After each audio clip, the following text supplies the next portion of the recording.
Hi everybody and good morning. Welcome to North Georgia, and already you can hear the ambient noise in the background. It is the sound of vehicles on the main highway that's back here less than 100 yards from this house. And this neighborhood otherwise is a very quiet neighborhood, and it's in, as I told many of you yesterday, Flintstone, Georgia. And Flintstone, Georgia is a small community nestled up next to Lookout Mountain in the what we refer to as Chattanooga Valley of North Georgia, where I'm seated. I'm 5 miles, give or take, I don't know, a few kilometers maybe, from the Chattanooga city limits. I'm also about 15 minutes from my home that I was at from the time I was 11 years of age until I moved away at the age of 23, having married my now late wife. Hi everybody, this is John Morrow. Not on a vacation in the strictest sense of the word. I brought my work with me. I brought my 77-day video challenge with me. And I wanted to tell you that today is day 11, and it's the 10th day of the month of September. It's going to be an extraordinarily busy Saturday for me because this morning at 10:30 on Zoom will be the keynotes and more advanced Toastmasters regularly scheduled meeting on the second Saturday of September. And it will be a great time, and I get the opportunity, even though I am up here in the north part of Georgia and not in central Florida, to serve as the Zoom moderator and meeting facilitator in order that we can have these incredibly amazing and gifted superstars of public speaking to be able to have a platform to spotlight their incredible skills. And it's really a fun time. And then on the heels of that, at 12:30, I will then be joining a Zoom virtual meeting of the District 84 Toastmasters District Council. And this is a meeting where I, as a division director, along with my area directors, and hopefully their club presidents and vice presidents of education will all be gathering on a Zoom platform to discuss District Toastmasters business. So yes, it's a working Saturday, but it's a great day. And I will tell you too here, just in case you're wondering, and this is for those of you back in Central Florida, part of my regular family, a front is coming through here. The temperatures are considerably lower than what we experienced. It's been raining off and on, not torrentially, just rain that's usually associated with cloud cover that is always in the front of a weather system, and it's bringing about, the approach of this first significant change in weather where high pressure comes in and tends to dry things out a tad bit and makes temperatures a bit lower, but also quite a bit more comfortable. The breeze is blowing. The temperature right now is in the low 70s. And other than the ambient noise of the vehicles on the main highway behind me and the sound in the background of some chirping birds and the sounds of nature, I'm in a very, very nice place right now. I'm extraordinarily comfortable, but I also am on the clock, so to speak. I apologize. That's my setup. On day 11, it's important to remember that in a 77-day challenge, and with a power word that really involves 7 letters, RESOLVE, that this represents the first 7th, the first moniker. I had thought about doing the 77-day challenge, but once I was into it, I realized I couldn't incorporate this idea, but the idea was take each 11 days and spotlight a particular letter. And over the course of 77 days, we would talk about RESOLVE. Well, I haven't done that because today I'm actually going to be moving to the 5th letter in resolve, which is the letter L. But between now and the end of the 77-day challenge, I don't know what all is going to be laid on my heart to talk to you about, but I do know that it's going to be about my power word, and it's also going to be about my branding message of I never noticed. And those you will hear in the course of this conversation weaving themselves in and out of this entire process. For those of you that are watching online, thank you for joining me. I'm glad to be with you here on Facebook. It's Saturday. I hope you plan to have a good time. I know the Toastmasters are going to be busy, and that's a family that I will enjoy being with. And yes, I have a cup of coffee, although I will point out to you, recognize the mug, see the mug? Okay, there's the gecko. This is one of the mugs that I gave to my sister. Hey, by the way, Stan says good morning. When I was working for Geico, my wife and I, we had a Geico store, and we would buy things like mugs, and I would give this Geico stuff to family members as Christmas gifts and gifts for lots of things. And so this is one of the mugs that I gave to my sister and my brother-in-law. And I'm drinking some delicious coffee out of it, enjoying that, and having conversation with you. The letter L. I'm going to tell you something right now. This is the truth. I understand it more now than ever before, but it became or started to become a reality in my life and a realization in my life back in 2011 during Mom's explosion, as I dedicated myself. And I say explosion, I'm talking about her Alzheimer's explosion. When I dedicated myself to understanding this disease, the principal thing about this disease is how it is so systemic. And by systemic, I mean it's orderly. Now, what happens within the framework of this cognitive meltdown, and it's a slow, pervasive, insidious meltdown or breakdown, is that it is very ordered. There are other types of cognitive issues or diseases or disorders related to vascular dementia and to other forms of cognitive brain diseases that show up in different ways. But in Alzheimer's, it seems to work on a very simple pattern, starting with the hippocampus, which is the principal memory center for short-term memory for the most part. And in that particular situation, and again, remember, I'm not a scientist. I am a layman. I am a student. And in the learning process, these are the things that I picked up that resonated with me and had profound effect upon me and began in my life to take a transformative process in my life to make me realize I could inevitably be afflicted with Alzheimer's given the genetic makeup of my family.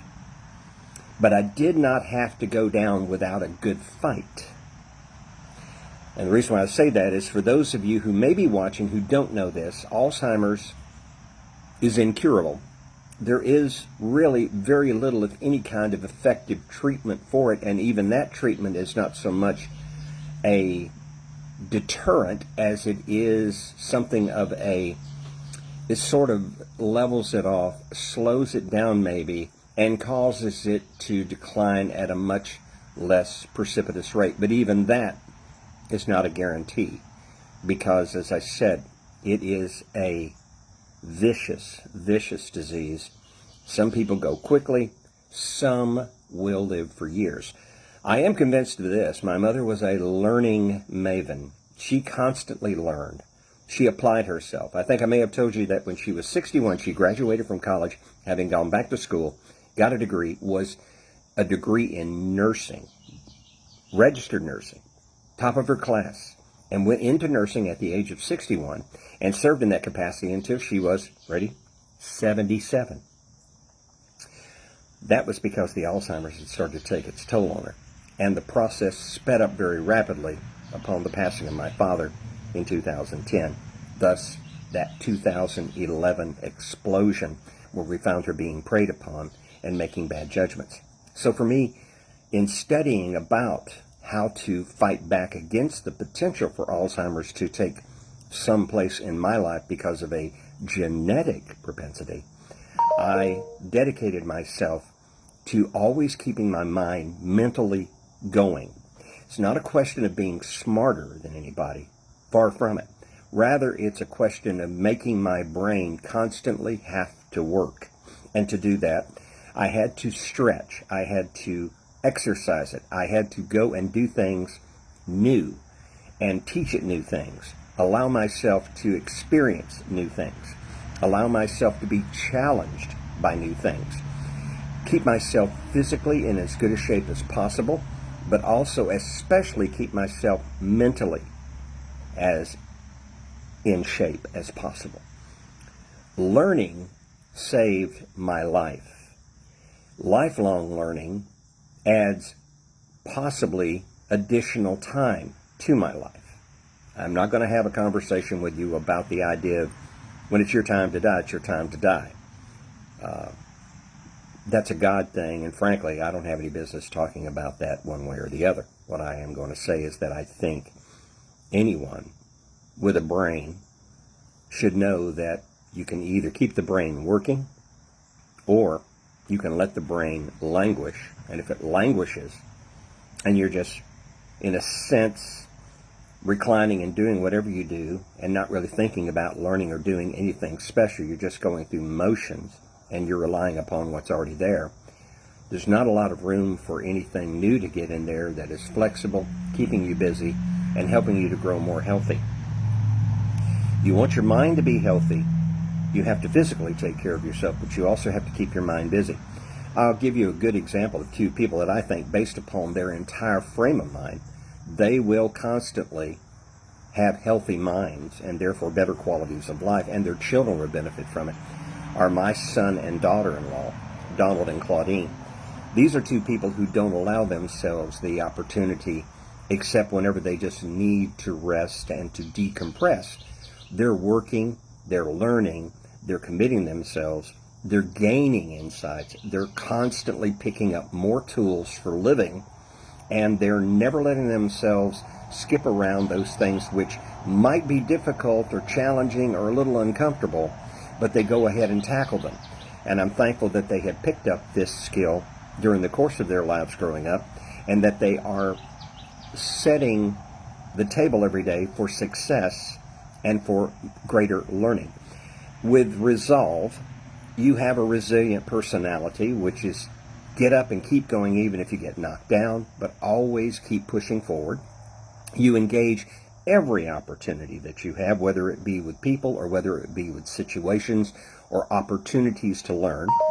You also serve, and you continually keep that mindset of selfless service to people, because when you serve others, you are giving a gift that will leave a much stronger and positive impression, for the most case, in their lives. Then obviously we need to have as organized and as well-planned a system of living as possible. But in the process of everything that we do every day, we must commit to learn. We must commit to challenge our minds through the learning process. We want to stretch our minds. We want to push the envelope. We want to get to the point where we're getting down the road to a farther location mentally. It pays dividends across our entire physical welfare. And there's no such thing as a, expiration date for the process of learning, except something that physically takes that ability away from us. So regardless of your age, your physical condition, anything else that you have going on in your life, you can and should be in the business of learning every day. And you should love to learn. You should literally yearn to learn, because in learning, your brain thrives. It's stimulated. It's working. It organizes itself. It is the most amazing piece of equipment on planet Earth. And the learning process is what helps the brain to become extraordinarily healthier. There's no perfect system, but I am thoroughly convinced, having watched my amazing mother, one of the most gifted women I ever knew, even in spite of the fact that she came from a family that was cursed with a genetic propensity for an almost guaranteed Alzheimer's incursion, she learned. And that learning, I think, gave her more time and allowed her to have more quality of life until Alzheimer's became, unfortunately, inevitably destructive, no matter what she tried to do. I will never blame her for anything that she did, simply because when Alzheimer's came, all that stuff shut down.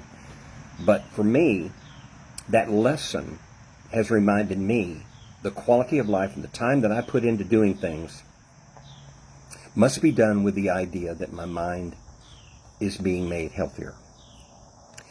And that covers a lot of areas, and I will talk more about those things going forward, because what you allow your mind to learn about and to experience through your five senses is extremely important. Remember, our brain is working 24 hours a day, 7 days a week. It never shuts down. Therefore, the brain operates continuously, even when we're sleeping. The senses are operating continuously, even if we're sleeping. The senses also operate beyond just what we cognitively are engaged in.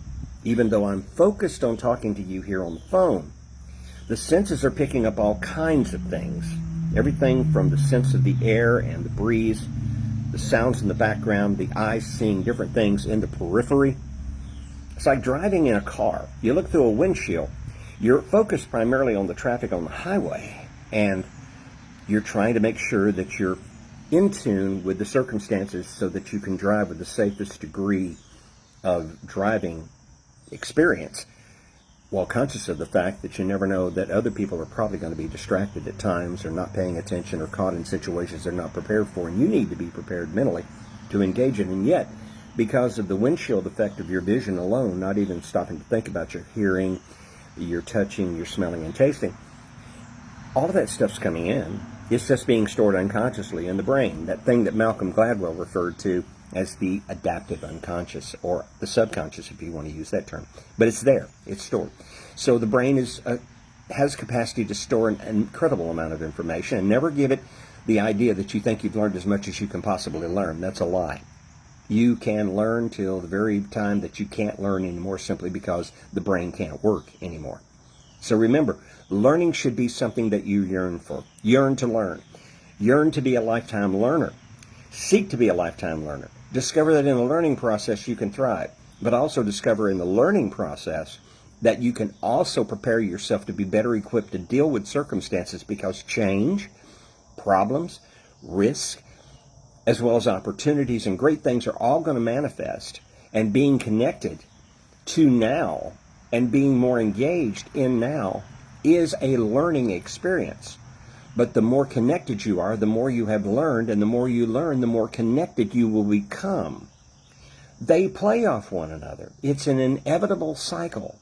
You think you've done as much as you can and there's nothing more you can do? No, no, no, no, no.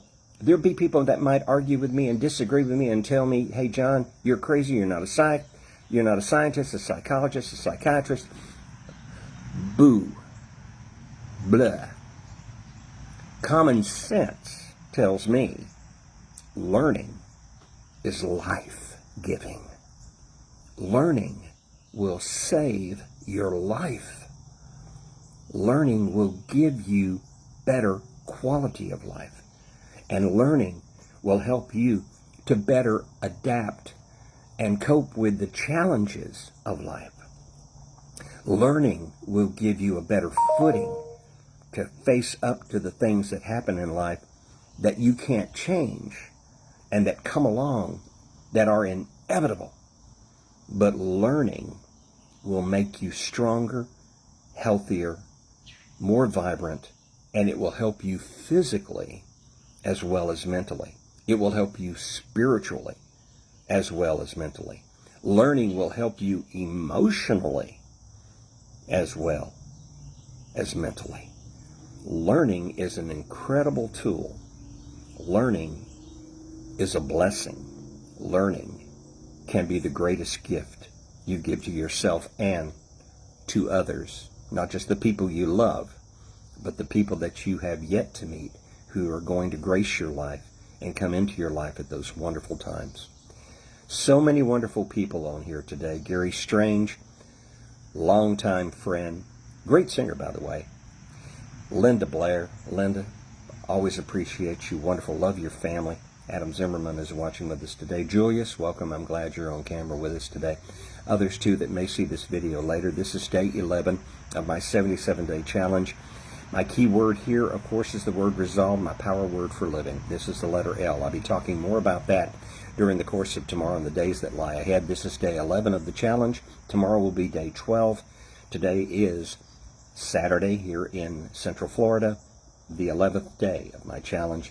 I'm thankful for having completed 1/7 of this challenge. I continue to go forward by the grace of God. And by the grace of God, I pray and wish all of you the very, very best kind of a day you can possibly have. Now it's time for me to hunker down and get to work because I've got a Zoom meeting at 10:30 to take part in, and then another one at 12:30. It's going to be a busy Saturday. And I'm in North Georgia visiting with my family. And my sister, by the way, said hi. And, of course, my oldest niece, Christy, had her birthday yesterday, so we had a big birthday party for her last night. It's going to be a good day. It's great to be in North Georgia. And until I have a chance to see all of you in person, be blessed, have a wonderful day. Make this weekend the greatest weekend of your life. Make today the best day you ever by remembering to resolve. Each day, have a definite, firm plan of action. Initiate, target, and get it done. But always, in everything that you do, remember, no matter whether you get it all done or not, step back, look, evaluate, assess, learn, and then pick up and start over again the next day, a better version of yourself than you were today.